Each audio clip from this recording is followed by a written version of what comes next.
Ну а вот как итоги переговоров в Минске прокомментировал председатель ЛДПР Владимир Жириновский. Он пообщался с нашим корреспондентом Алексеем Конопко. Владимир Владимирович, скажите, пожалуйста, как можно оценивать те договоренности, которые достигнуты спустя 17 часов? Конечно, какой-то результат есть. Люди встретились, поговорили. Возможно, в кулуарах, в закрытом режиме что-то было более жесткое сказано Порошенко. Но Киев никогда не выполнял достигнутые договоренности. И не сейчас, в 2015 году. Это было и в 2014, в 2013, с 1991 года. При советской власти, при царе, при Петре Первом. Мазепой договорились и бросил все, кинул, сбежал.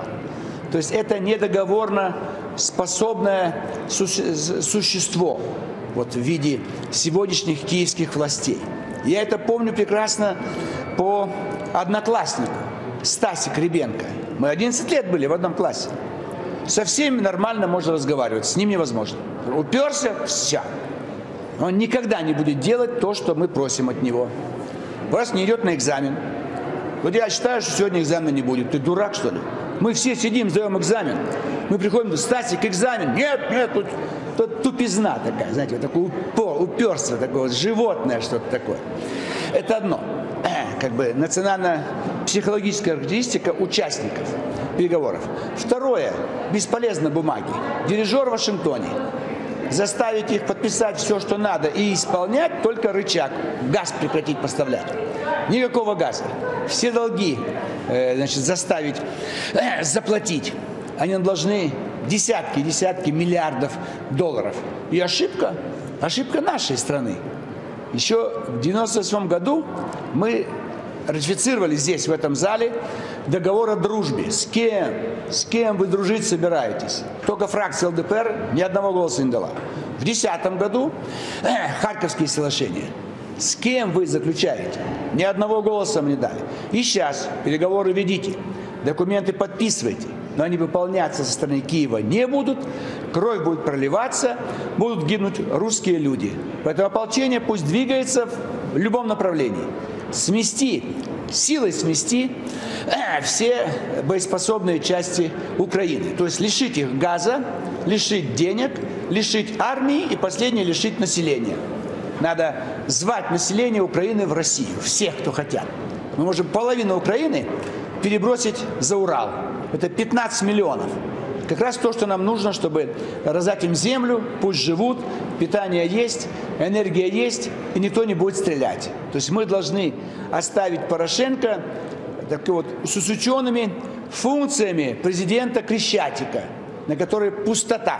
Никого нет, тлеющие эти баллоны, шины, которые они жгли на Майдане. Только так можно действовать, только так они поймут.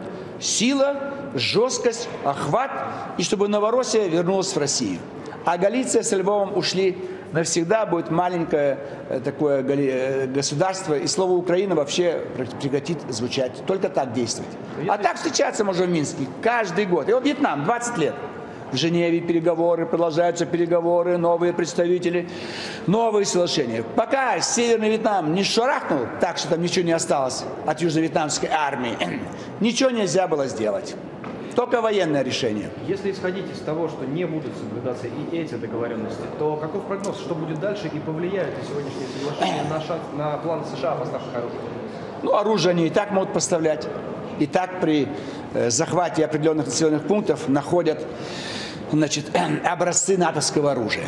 Поэтому никаких договоренностей не надо с Америкой. Они будут поставлять, у них просто поставлять нечего. Поставлять будут с Афганистана там какие-нибудь старое, ненужное, вышедшее из строя вооружение. И они это как хлам. Украина будет помойка для дальнейшего уграбления, то есть угробить остатки военной техники США, они будут заказывать себе новую. Они люди первого сорта, славяне, украинцы, что это такое? Второй сорт, им все, мусор. Украина как мусор, мусорная свалка для всех этих негодяев, этих добровольцы всякие там эти, солдаты удачи, дикие гуси, что там они все погибли. Преступники там все будут погибать. То есть перемолоть через украинскую помойку отходы человеческого производства, так сказать, человеческого общества и отходы военной техники. И так будет длиться несколько лет. Это полигон. Полигон для США.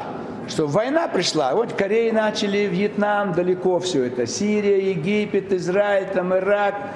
Все далеко, вот рядом здесь, полыхает. Можно и Россию держать пожестче, и всю Европу держать пожестче.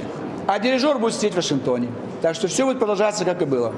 Был очень интересный момент в течение этих 17 часов, что о том говорили, что ЛНР и ДНР отказались подписать проект документа, который согласовали лидеры, в том числе Владимир Путин. Тем не менее, Запад говорит, что ДНР и ЛНР это практически наши марионетки, и они будут соглашаться с Путиным во всем. Так получается, это не так?